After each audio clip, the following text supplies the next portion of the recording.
Father of the nation. Father of the nation. Father of the nation Gandhi ji हैं।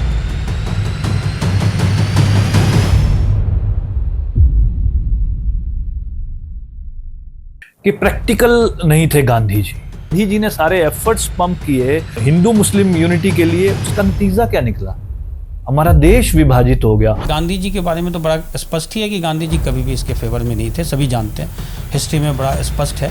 तो अगर 1947 से लेके आज 2025 तक की यात्रा देखें पाकिस्तान की और भारत की, सारे क्वेश्चंस के जवाब अपने आप मिल जाते हैं। आपको गांधी जी का कंट्रीब्यूशन किसी को और को बताने की आवश्यकता नहीं है। ये गांधी जी की वजह से नहीं है, सनातन जो विचारधारा है ये उसकी वजह से है। मैंने केवल ये कहा था कि जो सनातन या हिंदू धर्म की जो आत्मा है उसको गांधी जी ने आत्मसात किया था।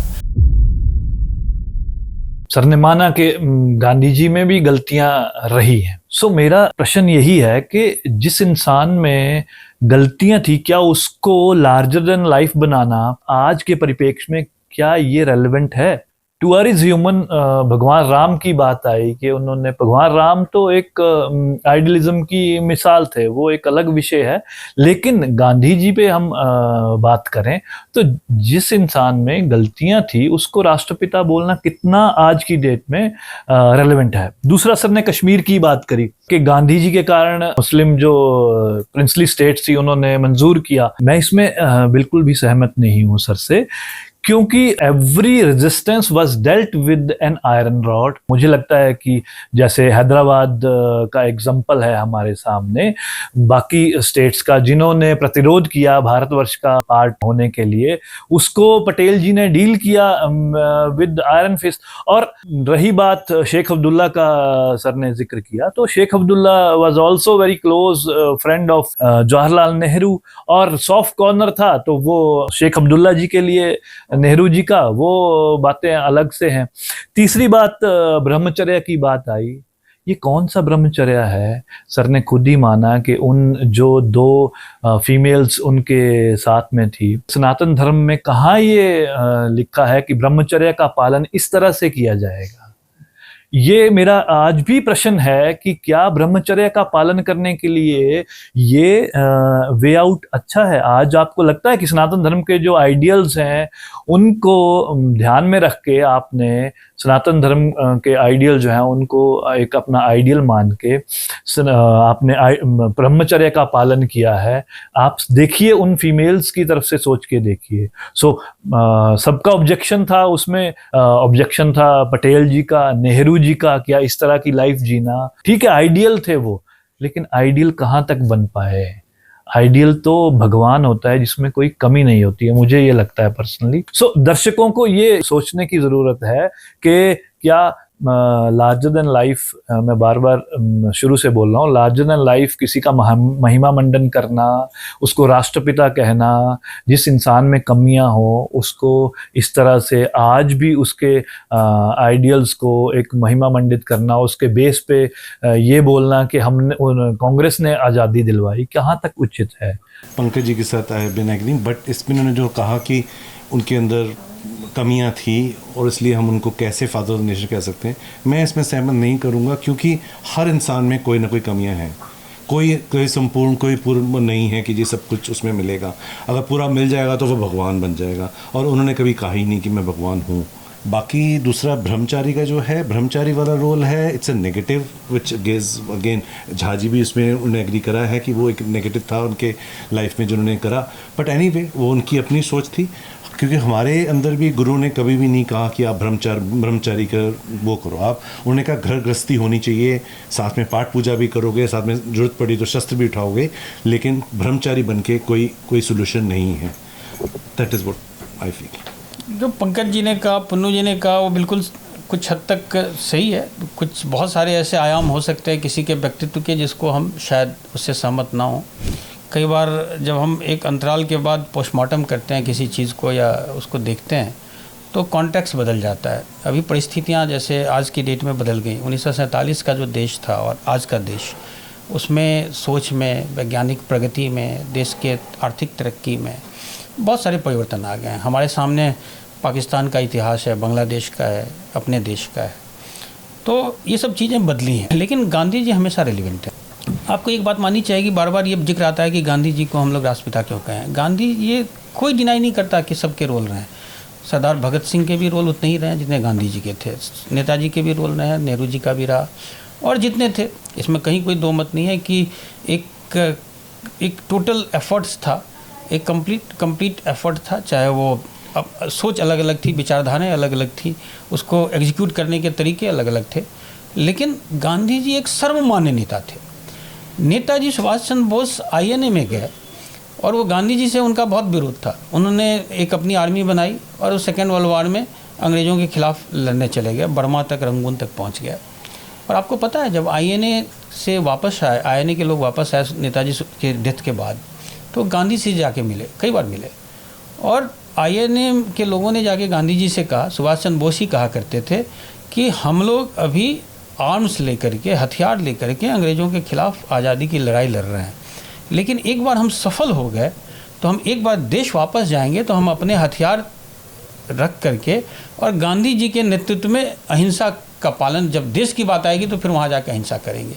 तो उनका ये था कि हमें फ्रीडम के लिए हो सकता है हमें हथियार उठाना पड़े, लेकिन जब देश की बात आएगी तो फिर हम करेंगे। और नेताजी ने कहा था, और गांधी जी ने इसी बात पे कहा था कि जो नेताजी सुभाष बोस थे वो हमारे बेटे की तरह थे, मैं उनको बहुत मानता था, और मैं उनके इस हिंसा वाला जो उन्होंने रास्ता अपनाया है उससे शायद मैं सहमत नहीं हूँ, लेकिन मैं इस बात से सहमत हूँ। देखिए गांधी जी की महानता, उन्हें कहा कि मैं हमेशा नेताजी की तारीफ़ इस बात के लिए करता हूँ कि उन्होंने वो लड़ाई लड़ी जिसमें हिंदू, मुस्लिम, सिख, ईसाई, पारसी सबको शामिल करके और देश के खिलाफ उन्होंने लड़ा।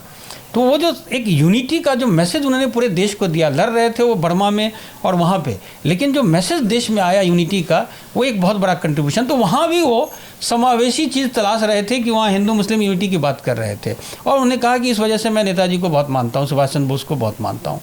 तो गांधी जी एक अलग व्यक्तित्व थे, वो एक बड़े उस लेवल पे थे, शायद उनको समझने की उसको आवश्यकता है, उसको अलग परिप्रेक्ष्य में समझने की आवश्यकता है। साथ में मैं इसी बात से इसको कंक्लूड भी यहाँ करूँगा कि एल्बर्ट आइंस्टाइन, उन्होंने ही कहा था गांधी जी के बारे में, और उन्होंने तो यहाँ तक कहा कि गांधी जी ने जो सिद्धांत था उसी सिद्धांत, अहिंसा के सिद्धांत को लेके चलते थे, और ये एक विडंबना है कि उसी सिद्धांत ने उनको मार दिया और वो हिंसा के शिकार हुए। अगर आप वर्ल्ड में कहीं पे भी चले जाएं तो केवल एक गांधी हैं जिनका स्टैचू आपको वर्ल्ड के कई कंट्रीज़ में मिलेंगे। अगर इस देश को बहुत सारे लोगों से जाना जाता है तो गांधी से ज़्यादा जाता है, और गांधी की महानता तो सिंपल इसी से है कि गांधी जी ने अपने बाद इतने सारे आंदोलनों को प्रेरित किया, चाहे वो मार्टिन लूथर किंग अमेरिका में हो जब ब्लैक का आंदोलन हुआ, तो या नेल्सन मंडेला साउथ अफ्रीका हो, या ऐसे बहुत सारी कंट्रीज जहाँ पे स्वतंत्रता के आंदोलन हुए, नस्लभेदी आंदोलन के खिलाफ हुए, गांधी जी उनके आदर्श थे। तो आखिर गांधी को हम लोग सीमाओं में भी नहीं बांध सकते। हम तो इस देश में ये जिक्र कर रहे हैं कि गांधी जी को राष्ट्रपिता क्यों कहा जाता है। अरे आखिर कौन सा ऐसा व्यक्ति है जिसने पूरे विश्व शांति को प्रभावित किया है, जिसको देश को उससे नाम से जाना जाता है। जहाँ पे मार्टिन लूथर किंग ने गांधी जी का नाम लेकर के वहाँ पे किया ब्लैक के लिए, और नेल्सन मंडेला ने पूरी लड़ाई लड़ी गांधी जी के आइडियल्स को लेकर के।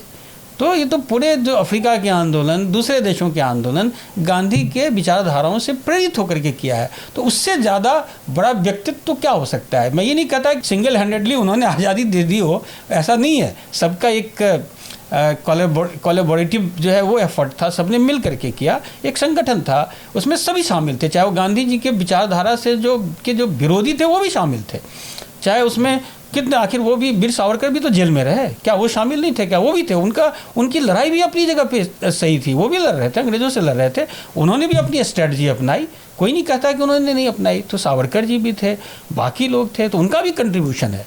लेकिन गांधी का कंट्रीब्यूशन तो है ही, वो एक सर्वमान्य सबके नेता थे, सब मानता, पूरा देश उनको मानता था, पूरा उनकी एक आवाज़ पे करोड़ों लोग अपनी जान देने को तैयार हो जाते थे। तो लीडरशिप की तो परिभाषा अगर हो तो गांधी से शुरुआत होती है कि लीडरशिप है क्या, बस गांधी है, गांधी का एक नाम ले लो तो वही लीडरशिप है। तो आखिर में मेरा सवाल आप सबसे ये है कि जैसे कि गांधी जी के अलावा और भी बहुत बड़े लोग थे जिन्होंने इंडिपेंडेंस में योगदान दिया, तो आपको क्या लगता है गांधी जी को ही फादर ऑफ द नेशन मानना ठीक रहेगा? तो मुझे झा सर की बात पे ऐड करूँगा, वो सही है, गांधी जी का कंट्रीब्यूशन रहा है, उसके लिए मैं फिर बोलता हूँ कि उनको राष्ट्रपिता कहना कहाँ तक रेलेवेंट है, जबकि हमारे देश में गौतम बुद्ध था जिन्होंने राजपाट छोड़ के एक फकीर बनना स्वीकार किया सत्य के लिए। सम्राट अशोक रहे हैं, चंद्रगुप्त मौर्य रहे हैं, जो जिनका कंट्रीब्यूशन भारतवर्ष में शायद कमतर नहीं है गांधी जी से। ये अलग बात है कि उनका कंट्रीब्यूशन गांधी जी का आज़ादी के लिए महत्वपूर्ण है, लेकिन उनकी तरह इम्पोर्टेंस आज़ादी के बाद जिन लोगों ने, भगत सिंह आज़ाद या सुभाष चंद्र बोस, कितना इम्पोर्टेंस मिला उनको आज़ादी के बाद। गांधी जी का महिमा मंडन तो किया गया, राष्ट्रपिता उनको प्रचारित किया गया, आज तक करते आ रहे हैं। तो उतना क्या उसका बेनिफिट मुझे बोलना चाहिए, या उसका उनको महात्मा गांधी जी के कंपैरिजन में भगत सिंह जी को या सुभाष चंद्र बोस को या बाल गंगाधर तिलक को, लाला लाजपत राय, बहुत सारे एग्जाम्पल है हमारे पास, क्या उनको उतना हमने बेनिफिट दिया, उनका उतना इमेज हमारे सामने बना? मुझे नहीं लगता कि ऐसा हुआ जितना गांधी जी का बना। सर ने खुद ही बोला कि सबका कंट्रीब्यूशन है। जब सबका कंट्रीब्यूशन है तो क्यों गांधी जी की इमेज सबसे ज्यादा बनाई जाती है? क्यों आज भी गांधी जी के नाम पे इतने सारे इंस्टीट्यूशंस भारतवर्ष में, क्यों भगत सिंह जी के नाम पे, सुभाष चंद्र बोस जी के नाम पे कम है? क्यों ऐसा है? क्यों अंबेडकर जी को भारत रत्न देने के लिए हमें 50 साल लग गए? तो ये प्रश्न है जो आज भी हमारे मन में आते हैं। सर ने एक लीडरशिप प्रोवाइड करी गांधी जी ने, ये बिल्कुल सही बात है, लेकिन लीडरशिप, आप खुद एडमिनिस्ट्रेशन में रहे हैं, लीडरशिप एंड एडमिनिस्ट्रेशन आर, मुझे लगता है थोड़ा सा अगर हम सेपरेट करके देखेंगे, मेरा अपना मानना है, he who is a good leader may not be proving a good administrator. तो नेहरू जी की बात जैसे आती है, नेहरू जी ने हालांकि सबसे ज्यादा प्राइम मिनिस्टर लंबे टाइम तक रहने का रिकॉर्ड उनके नाम है, बट कितना उन्होंने चाइना को हैंडल करना, जो मुझे लगता है मिस हैंडलिंग थी चाइना इशू को। सो यही बात है कि गांधी जी के कंपैरिजन में कहीं कमतर काफी लोगों का योगदान आजादी में रहा, भारतवर्ष के इतिहास में रहा, मैंने पहले एग्जांपल दिया है। सो गांधी जी को लार्जर देन लाइफ इमेज बनाना उनकी कहाँ तक रेलेवेंट है? मुझे नहीं लगता कि आज के परिस्थिति में ऐसा रहना चाहिए। सर ने खुद ही माना, relevance of every topic changes with time. हाँ, अहिंसा जो है एक विचार है जो गांधी जी ने पूरे वर्ल्ड में दिया है, उसकी रेलेवेंस है, बिल्कुल रहेगी, बट उस विचार का ओरिजिन किस सनातन में समाहित है, ना कि गांधी जी में समाहित है। गांधी जी ने सनातन के जो विचार था अहिंसा का, सर्वधर्म समभाव का, उसको एक विश्व रूप में उसको स्थापित किया। यही मेरा कहना है। आपने जैसा कहा कि वो बिल्कुल सही है कि बहुत सारे लोग रहे हैं हिंदुस्तान में, जो ऐतिहासिक काल में भी अगर आप देखें तो वेद से ही देश बना है, और उसके बाद सम्राट अशोक रहे, चंद्रगुप्त रहे। चंद्रगुप्त के समय तो चाणक्य की वजह से अफ़गानिस्तान, पाकिस्तान सभी भारत का हिस्सा था, इसमें कोई दो मत नहीं है। गांधार वगैरह सभी हिस्से थे। और क्यों आप चाणक्य या चंद्रगुप्त की बात हम करें, उसके बाद भी स्वामी विवेकानंद की भूमिका थोड़ी सी भी कम नहीं रही, तुलसीदास की भूमिका कहीं कम नहीं रही, सबके अपने अपने क्षेत्र में भूमिका रही। गौतम बुद्ध की जहाँ तक सवाल है, तो गौतम बुद्ध तो अहिंसा को लेकर के और लेकिन उन्होंने एक धर्म की बात करी थी, और उनको लोग मानते भी हैं। और ये भी सही है कि बुद्धिज़्म पूरे वर्ल्ड में फैला, ऐसा भी नहीं कि केवल हिंदुस्तान तक सीमित रहा, दूसरे जगहों पे भी गया। तो गौतम बुद्ध का कंट्रीब्यूशन अगर इस देश में देखा जाए तो वो कमतर कहीं से भी नहीं है। तो ये सब सभी उतने ही इम्पोर्टेंट है, और संभवतः गांधी से भी ज़्यादा इम्पोर्टेंट है, इसमें कहीं कोई दो मत नहीं है। गांधी जी को क्यों राष्ट्रपिता कहा जाता है, उसके 2-3 कारण हैं। एक तो सबसे है कि जो उनके कंटेम्प्रेरी, हम जिनको महान कहते हैं, नेताजी सुभाष चंद्र बोस, जवाहरलाल नेहरू और पूरा नेतृत्व उस समय का, सबने गांधी जी को फादर ऑफ नेशन कहा। तो आप लोग सब जानते हैं कि ये कोई लीगल टाइटल नहीं है, ये कोई कॉन्स्टिट्यूशनल टाइटल नहीं है, ये एक लोगों के बीच में है क्योंकि उनको माना जाता है। एक ये मान्य किया गया, कोई ऐसा प्राइज नहीं है जो किसी ने दे दिया हो, लेकिन गांधी जी को माना गया फादर ऑफ नेशन। और क्यों माना गया उसके भी कारण है, और क्यों, क्योंकि ये आधुनिक भारत की जो अभी परिकल्पना उस समय थी और आधुनिक भारत जो इस समय है, उसमें उसकी बात हो रही है। ये पुरातन भारत की बात नहीं हो रही है, हम लोग आधुनिक भारत की बात कर रहे हैं, जो दासता से मुक्ति के बाद, दासता से मुक्ति के जो स्वतंत्रता संग्राम था उसमें जिसने सबसे ज़्यादा योगदान किया। और गांधी जी को ही क्यों, जो हम लोगों ने इतनी चर्चा करी है उसमें गांधी के बाकी कंट्रीब्यूशन तो आ ही गए। आप देखिए पिछले कुछ समय से ग्लोबलाइजेशन का दौर चल रहा था और हम लोग ग्लोबलाइजेशन की ओर जा रहे थे सबके सब। अचानक अमेरिका में एक परिस्थितियां बदली, राजनीतिक जो नेतृत्व था वो बदला और आज हम स्वदेशी की बात करने लगे। स्वदेशी की बात सबसे ज़्यादा अगर किसने चरितार्थ करी तो किसने करी? गांधी जी ने करी। 20 लाख चरखा और डेली, और केवल बात नहीं करते थे। गांधी जी में और बहुत सारे नेताओं में फ़र्क है कि जो गांधी जी जो बोलते थे वो कहते थे, वो करते थे, वो जीते थे और सोते थे। गांधी जी सुबह उठ के चरखा चलाते थे और पूरे देश में चरखा चलता था। हम लोग जो छोटे बच्चे थे तो हम लोग गांव में जाते थे तो मैं महिलाओं को हर घर में देखता था कि वो चरखा चला रही हैं। गांधी का प्रभाव, चूंकि अभी का जनरेशन शायद उस बात को नहीं समझ सकता। हम लोग छोटे बच्चे थे, हमें अभी भी याद है कि मैं गाँव में जाता था तो जो विधवाएँ, गाँव की औरतें जब भी दिन में खाना बना लेने के बाद से लेकर के शाम तक वो चरखा काट करके और जो उसकी जो डोर वगैरह बनती थी, कपड़े के लिए यार्न बनता था, वो मार्केट में भेजती थी। तो गांधी तो हर घर में, हर व्यक्ति के दिल दिमाग, उनके दैनंदिनी में, उनके घरों में, उनके बेडरूम में गांधी मौजूद थे। तो गांधी का जो प्रभाव था उस समय वो इतना व्यापक प्रभाव था। अब तो हम अल्फ़ा बीटा जनरेशन की बात कर रहे हैं, मिलेनियल जनरेशन की बात कर रहे हैं, हम XY जनरेशन की बात कर रहे हैं। तो आज हम गांधी को शायद उस पर संपूर्णता में देख ही नहीं पा रहे हैं, हम उसको समझ ही नहीं पा रहे हैं। लेकिन अगर आप उस ज़माने की, आज का अगर कोई नेतृत्व होता है तो हम उसको आज के संदर्भ में देखते हैं, हम मानते हैं। लेकिन कौन जानता है कि आज का नेतृत्व, आज से 10 साल पुराना नेतृत्व, आज के 10 साल बाद नेतृत्व, उसको 50 साल के बाद कौन कैसे देखेगा? लेकिन गांधी की जो उपयोगिता है, गांधी का रेलेवेंस है, वो इतना ज़्यादा है कि आज हम फिर से उसी बात पे आ गए कि हमें गांव में जो है स्वदेशी पे जाना है। और मैं तो आपको और एक बात कहता हूँ, जो इस वर्ल्ड में जो अभी अशांति आ गई है पिछले कुछ समय से, कोल्ड वार के बाद फिर से, चाहे वो आईसिस का आया, उसके बाद से जो चीज़ें हुई हैं, और अभी जो वर्ल्ड में चारों तरफ, चाहे यूक्रेन वार हो या भारत पाकिस्तान का हो या बाकी कंट्रीज़ का हो, जब विश्व अगले गांधी जी इतने ही रेलेवेंट रहेंगे कि उनकी जो भावनाएं हैं, जो उनके सिद्धांत हैं, जो अहिंसा वगैरह के, वही अहिंसा फिर से विश्व में न केवल शांति लाएगा बल्कि गांधी जी और ज़्यादा रेलेवेंट होंगे। और अगर हम हिंदुस्तान को, भारत को विश्व गुरु की बात कर रहे हैं तो विश्व गुरु बनने में अगर किसी एक व्यक्ति का रोल सबसे ज़्यादा रहेगा, पूरा विश्व किसी की ओर फिर से देखेगा, तो वो गांधी होंगे। गांधी के अलावा और कोई नहीं होगा। मतलब अभी जैसे झा जी ने कहा, कोई लीगल नहीं है, हमारा कॉन्स्टिट्यूशन ऑफ इंडिया इसको रिकग्नाइज भी नहीं करता कि father of the nation. It is more of an emotional thing that people have, it is nothing legal about it. But इसको कंक्लूड करने के लिए आई वुड से कि do we need a singular symbolism in a diverse democracy? Do nations need one symbolic parent figure, or should we embrace the collective spirit of the freedom struggle? हम एक आदमी को के ऊपर क्यों करें, हम इसको कलेक्टिव स्पिरिट के साथ ही रहने दें। तो I would go with the fact concluded with this thing that we should not have any one person being called as the father of the nation. तो गांधी जी के ऊपर तो चर्चा बहुत लंबी जा सकती है, लेकिन मेरा आखिरी सवाल आप सबसे कि क्या अगर आज के दिन इंडिया में सर्वे किया जाए कि क्या गांधी जी को फादर ऑफ द नेशन मानना चाहिए या नहीं, तो आप लोगों के हिसाब से कितने ज़्यादा लोग फेवर में जाएंगे और कितने अगेंस्ट में जाएंगे? India being a country, emotional chances are कि yes, people will vote as a this thing in favor of Gandhi nation. So maybe he will be called the father of the nation end of the day because the way Indians are. Social media का time है, young generation, जैसा कि मैंने कहा कि बहुत सारे generation जो है वो शायद गांधी जी से पूर्ण रूप से परिचित ना हो, लेकिन उसके बावजूद मैं कहूँगा कि गांधी जी लोगों के दिमाग में बसते हैं।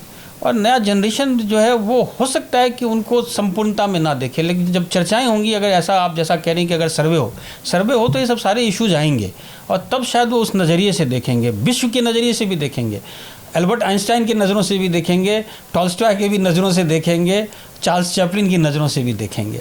तो जब वो देखेंगे तो मैं तो यही मानता हूँ कि बिल्कुल गांधी को फादर ऑफ नेशन लोग मानेंगे ही। पता नहीं, ये तो फ्यूचर में अगर ऐसा होगा तो पता चलेगा। बट सर ने जैसे बोला, ये जेन जी या जेन एक्स, जेन वाई, तो सोशल कनेक्ट और इमोशनल कनेक्ट गांधी जी से कितना होता है, ये देखने वाली बात है जेन जी का। और नॉट ओनली जेन जी, हमारी, मुझे लगता है उसके बाद 3-4 पीढ़ियां चली गई। सो इमीडिएट नेक्स्ट पीढ़ी का, उससे नेक्स्ट पीढ़ी का सोशल कनेक्ट, आई वुड से इमोशनल कनेक्ट हो सकता है गांधी जी से, लेकिन आज की डेट में प्रेजेंट जनरेशन के जो प्रायोरिटीज हैं वो डिफरेंट है। सो मुझे लगता है कि गांधी जी का विचार बिल्कुल विश्व रूप उन्होंने दिया, वो अहिंसा का दिया, वो मानने वाली बात है। बट जो सोशल और इमोशनल कनेक्ट है, मुझे नहीं लगता कि प्रेजेंट जनरेशन उस पर जाएगी। सो इट्स क्वेश्चन मार्क कि अगर इस तरह का सच में कोई सर्वे होता है सोशल मीडिया पे या वैसे, कितने लोग सच में ही मानते हैं। हाँ, अहिंसा बिल्कुल एक परम धर्म जो संभाव है उसके लिए रहेगा, लेकिन ऐसा मुझे नहीं लगता कि प्रेजेंट जनरेशन उनके साथ कनेक्ट बना पाएगी उस तरह से। सो ये सेशन ख़त्म करते हुए मैं आप सभी का थैंक यू बोलना चाहूँगी इस सेशन में आने के लिए। तो दोस्तों, ये थी हमारी आज की बैठक गांधी जी के ऊपर। आज हमने सवाल भी किए, जवाब भी ढूंढे और हिस्ट्री के थोड़े से मज़े भी लिए। उनका जीवन एक कहानी है जो सिर्फ इतिहास नहीं बल्कि हमारी आज की समझ को भी शेप करता है। फादर ऑफ द नेशन सिर्फ एक टाइटल नहीं, एक जिम्मेदारी है और एक लेगेसी है। मिलते हैं अगली बार एक नए टॉपिक के साथ। तब तक के लिए सोचो, समझो और सवाल करते रहो। Thank you so much for watching टेलीवॉच।